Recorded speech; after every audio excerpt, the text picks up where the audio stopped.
ಈ ತಪ್ಪನ್ನ ಮಾಡಿದ್ರೆ ಗ್ರಾಮ ಪಂಚಾಯತಿ ಚುನಾವಣೆಗೆ ನಿಂತ್ಕೊಳ್ಳೋ ಅರ್ಹತೆಯನ್ನು ಕಳ್ಕೊತೀರಾ. 2026ನೇ ಚುನಾವಣೆಯ ಡೇಟ್ ಫಿಕ್ಸ್ ಆಗಿದೆ. ಹಾಗಾದ್ರೆ ಏನಿದು ಮಾಹಿತಿ ಎಲ್ಲ ಸಂಪೂರ್ಣವಾಗಿ ನೋಡೋಣ. ಅದಕ್ಕೂ ಮುನ್ನ ನೀವು ಕೂಡ ಗ್ರಾಮ ಪಂಚಾಯತಿ ಚುನಾವಣೆಗೆ ನಿಂತ್ಕೋಬೇಕು ಅನ್ಕೊಂಡಿದ್ರೆ ತಪ್ಪದೆ ಈ ವಿಡಿಯೋವನ್ನ ಲೈಕ್ ಮಾಡಿ. ಹಾಗೆ ನಿಮಗೆ ಯಾವ ಗ್ರಾಮ ಪಂಚಾಯತಿ ಬರುತ್ತೆ ಅಂತ ನಮಗೆ ಕಮೆಂಟ್ ಮೂಲಕ ತಿಳಿಸಿ. ಇಡೀ ಕರ್ನಾಟಕದ ಎಲ್ಲ ಗ್ರಾಮ ಪಂಚಾಯಿತಿಗಳಿಗೆ ಚುನಾವಣೆಯ ದಿನಾಂಕ ಹಾಗೂ ಮೀಸಲಾತಿಯ ಪಟ್ಟಿ ಪ್ರಕಟಣೆಗೆ ಅಧಿಸೂಚನೆ ಹೊರಡಿಸಲಾಗಿದೆ.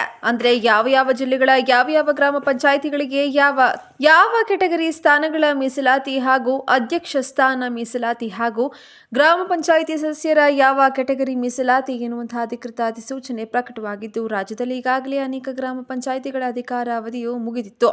ಕರ್ನಾಟಕ ರಾಜ್ಯ ಸರ್ಕಾರದಿಂದ ರಾಜ್ಯದ ಅಧಿಕಾರ ಅವಧಿ ಮುಗಿದಿರುವಂತಹ ಜಿಲ್ಲೆಗಳ ಹಾಗೂ ತಾಲೂಕುಗಳ ಮತ್ತು ಗ್ರಾಮ ಪಂಚಾಯಿತಿಗಳ ಚುನಾವಣೆಯ ಅವಧಿಯವರೆಗೂ ಗ್ರಾಮ ಪಂಚಾಯಿತಿ ಆಡಳಿತ ಅಧಿಕಾರಿಯನ್ನಾಗಿ ನೇಮಿಸಿ ರಾಜ್ಯ ಸರ್ಕಾರವು ಈಗಾಗಲೇ ಅಧಿಕೃತವಾಗಿ ಆದೇಶವನ್ನು ಹೊರಡಿಸಲಾಗಿದೆ. ರಾಜ್ಯದಲ್ಲಿ ಈಗಾಗಲೇ ಗ್ರಾಮ ಪಂಚಾಯಿತಿಗಳ ಅಧಿಕಾರ ಅವಧಿಯು ಅಂತ್ಯಗೊಂಡಿದ್ದು, ಮೀಸಲಾತಿಯ ಅಧಿಸೂಚನೆಯನ್ನ ಪ್ರಕಟಿಸಲಾಗಿದೆ. ಗ್ರಾಮ ಪಂಚಾಯಿತಿಗಳ ಚುನಾವಣೆ ಎಂದೇನೆ ಹಾಗೆ ಊರಿನಲ್ಲಿ ಹಬ್ಬವೂ ಹಬ್ಬ. ಗ್ರಾಮ ಪಂಚಾಯಿತಿಗಳ ಚುನಾವಣೆ ಅಂದ್ರೇನೆ ಊರಿನಲ್ಲಿ ಹಬ್ಬವೋ ಹಬ್ಬ. ಗ್ರಾಮ ಪಂಚಾಯಿತಿಗಳಲ್ಲಿ ನಡೆಯುವಂತಹ ಚುನಾವಣೆಯು ಅತ್ಯಂತ ಪ್ರಭಾವಶಾಲಿಯಾಗಿರುತ್ತೆ. ಇಲ್ಲಿ ಯಾವುದೇ ರಾಷ್ಟ್ರೀಕೃತ ಹಾಗೂ ಪ್ರಾದೇಶಿಕ ಚಿಹ್ನೆಗಳು ಇರೋದಿಲ್ಲ. ಆದರೂ ಸಹ ಇಲ್ಲಿ ಒಂದೇ ಊರಿನವರಾಗಿದ್ದು ಮತದಾನ ಮಾಡುವುದು ಹಾಗೂ ಚುನಾವಣೆಗೆ ಸ್ಪರ್ಧಿಸುವುದು ಅತ್ಯಂತ ಕಷ್ಟಕರ ಅನ್ಬಹುದು. ಈಗಾಗಲೇ ಗ್ರಾಮ ಪಂಚಾಯಿತಿ ಚುನಾವಣೆಗೆ ಸ್ಪರ್ಧಿಸಲು ಅಭ್ಯರ್ಥಿಗಳನ್ನ ಸಾಕಷ್ಟು ಜನ ತಯಾರಿ ಮಾಡ್ತಾ ಇದ್ದಾರೆ ಹಾಗೂ ಸದಸ್ಯ ಸ್ಥಾನಕ್ಕೆ ಸ್ಪರ್ಧಿಸಲು ಅಭ್ಯರ್ಥಿಗಳು ಕೂಡ ಸಿದ್ಧರಾಗ್ತಾ ಇದ್ದಾರೆ.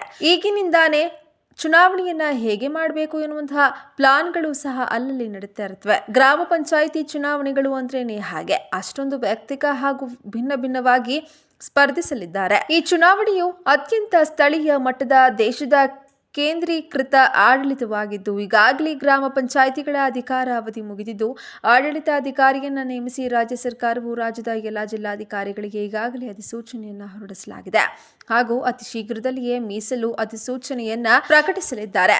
ಬನ್ನಿ, ಇಷ್ಟಕ್ಕೂ ನಿಮ್ಮ ಊರಿನಲ್ಲಿಯೂ ಕೂಡ ಈ ಬಾರಿ ನಡೆಯುತ್ತಿರುವಂತಹ ಗ್ರಾಮ ಪಂಚಾಯಿತಿ ಚುನಾವಣೆಗೆ ಯಾವ ಕ್ಯಾಟಗರಿಯ ಯಾವ ಮೀಸಲಾತಿ ಇದೆ ಹಾಗೂ ಅಧ್ಯಕ್ಷ ಸ್ಥಾನ ಯಾವ ಕೆಟಗರಿಗೆ ಬರ್ತಾ ಇದೆ ಎನ್ನುವ ಬಗ್ಗೆ ಕಂಪ್ಲೀಟ್ ಆಗಿ ತಿಳಿದುಕೊಳ್ಳಲು ವಿಡಿಯೋನ ಕೊನೆಯವರೆಗೂ ನೋಡಿ.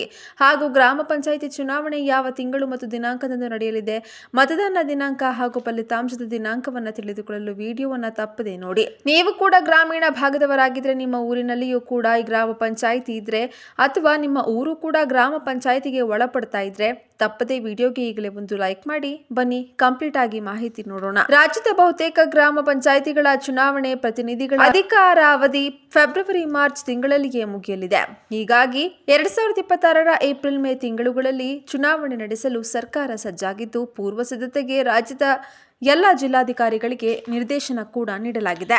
ರಾಜ್ಯದ 5,948 ಗ್ರಾಮ ಪಂಚಾಯಿತಿಗಳ ಪೈಕಿ 5,698 ಗ್ರಾಮ ಪಂಚಾಯಿತಿಗಳಿಗೆ 2020 ಡಿಸೆಂಬರ್ನಲ್ಲಿ ಚುನಾವಣೆಯಾಗಿತ್ತು. ಅಧ್ಯಕ್ಷ ಉಪಾಧ್ಯಕ್ಷರ ಚುನಾವಣೆ 2021-22ರಲ್ಲಿ ನಡೆದಿದ್ದರಿಂದ 2026ರ ಫೆಬ್ರವರಿ 2ನೇ ವಾರಕ್ಕೆ ಈ ಪಂಚಾಯಿತಿ ಚುನಾಯಿತ ಸದಸ್ಯರ ಅಧಿಕಾರಾವಧಿ ಮುಗಿಯಲಿದೆ. ಇದರೊಟ್ಟಿಗೆ 2026ರ ಮಾರ್ಚ್ಗೆ ಮುಗಿಯುವ 92 ಗ್ರಾಮ ಪಂಚಾಯಿತಿಗಳನ್ನ ಸೇರಿಸಿ ಚುನಾವಣೆ ನಡೆಸಲು ಸರ್ಕಾರ ತಯಾರಿ ನಡೆಸಿದೆ.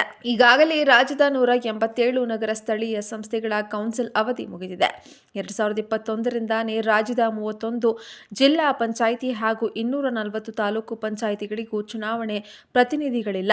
ಈಗ 5,790 ಗ್ರಾಮ ಪಂಚಾಯಿತಿಗಳನ್ನು ಆಡಳಿತ ಅಧಿಕಾರಿಗಳ ಮೇಲೆ ನಿರ್ವಹಿಸಿದರೆ ಸರ್ಕಾರ ಆಕ್ಷೇಪಕ್ಕೆ ಗುರಿಯಾಗುವ ಸಾಧ್ಯತೆಗಳಿವೆ. ಈ ಮಧ್ಯೆ ರಾಜ್ಯ ಗ್ರಾಮೀಣ ಪಂಚಾಯಿತಿ ಸದಸ್ಯರ ಮಹಾ ಒಕ್ಕೂಟವು ಅಧಿಕಾರಿಗಳ ನೇಮಕದ ವಿರುದ್ಧ ಪ್ರತಿಭಟನೆಯ ಹಾದಿ ತುಳಿದಿದ್ದು, ಚುನಾವಣೆಯ ಅಧಿಸೂಚನೆ ಹೊರಡಿಸುವವರೆಗೂ ಹಾಲಿ ಆಡಳಿತ ಮಂಡಳಿಯ ಅಧಿಕಾರವನ್ನೇ ಮುಂದುವರೆಸಲು ಒತ್ತಾಯಿಸಿತ್ತು. ಇದಕ್ಕೆ ಜೆಎಚ್ ಪಾಟೀಲ್ ಸರ್ಕಾರವು ಗ್ರಾಮ ಪಂಚಾಯಿತಿ ಆಡಳಿತಾವಧಿಯನ್ನು 15 ತಿಂಗಳ ಮುಂದುವರೆಸುವ ಉದಾಹರಣೆ ನೀಡಲಾಗಿತ್ತು. ಈ ಎಲ್ಲ ಕಾರಣಗಳಿಂದಾಗಿ ಹೊಸ ಗೊಂದಲ ಸೃಷ್ಟಿಗೆ ಅವಕಾಶ ಮಾಡಿಕೊಡಬಾರದು ಎಂದು ಸರ್ಕಾರ ಈಗ ಗ್ರಾಮ ಪಂಚಾಯಿತಿ ಚುನಾವಣೆಗೆ ಸಿದ್ಧತೆ ನಡೆಸಿದೆ ಎಂದು ಅಧಿಕಾರಿಯೊಬ್ಬರು ತಿಳಿಸಿದ್ದಾರೆ. ಮೀಸಲು ಅಧಿಸೂಚನೆಗೆ ಕ್ರಮ.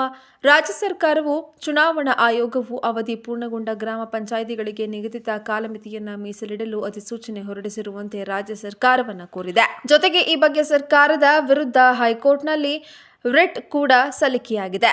ಹೀಗಾಗಿ ಕರ್ನಾಟಕ ಗ್ರಾಮ ಸ್ವರಾಜ್ ಮತ್ತು ಪಂಚಾಯತ್ ರಾಜ್ ಅಧಿನಿಯಮ 1993 ಅಡಿಯಲ್ಲಿ 31ನೇ ಸಾಲಿನ ಗ್ರಾಮ ಪಂಚಾಯಿತಿ ಸಾರ್ವತ್ರಿಕ ಚುನಾವಣೆ ನಡೆಸಲು ಸಿದ್ಧತೆಯನ್ನು ಕೈಗೊಳ್ಳಬೇಕು. ಈ ಬಗ್ಗೆ ಕೈಗೊಂಡ ಕ್ರಮದ ವರದಿಯನ್ನು ಸರ್ಕಾರ ಹಾಗೂ ರಾಜ್ಯ ಚುನಾವಣಾ ಆಯೋಗಕ್ಕೆ ಸಲ್ಲಿಸುವಂತೆ ಗ್ರಾಮ ಅಭಿವೃದ್ಧಿ ಮತ್ತು ಪಂಚಾಯತ್ ರಾಜ್ ಇಲಾಖೆ ಸರ್ಕಾರದ ಅಧಿಕಾರಿ ಕಾರ್ಯದರ್ಶಿಗಳು ರಾಜ್ಯದ ಎಲ್ಲ ಜಿಲ್ಲಾಧಿಕಾರಿಗಳಿಗೆ ನಿರ್ದೇಶನ ನೀಡಿದ್ದಾರೆ. ಈಗ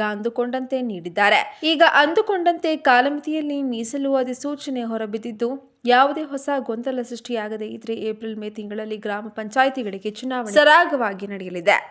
ನೋಡಿದಲ್ಲ ಸ್ನೇಹಿತರೆ, ಗ್ರಾಮ ಪಂಚಾಯತಿ ಚುನಾವಣೆಗೆ ನಿಂತ್ಕೋಬೇಕಾದ್ರೆ ಯಾವೆಲ್ಲ ರೂಲ್ಸ್ ಆ್ಯಂಡ್ ರೆಗ್ಯುಲೇಷನ್ಸ್ ಇದೆ, ಹಾಗೆ ಯಾವೆಲ್ಲ ಚುನಾವಣೆಯ ದಿನಾಂಕ ಫಿಕ್ಸ್ ಆಗಿದೆ ಅಂತ ಈ ಬಗ್ಗೆ ನೀವೇನು ಹೇಳ್ತೀರಾ? ನಿಮ್ಮ ಅನಿಸಿಕೆ ಅಭಿಪ್ರಾಯಗಳನ್ನು ನಮಗೆ ಕಮೆಂಟ್ ಮೂಲಕ ತಿಳಿಸಿ.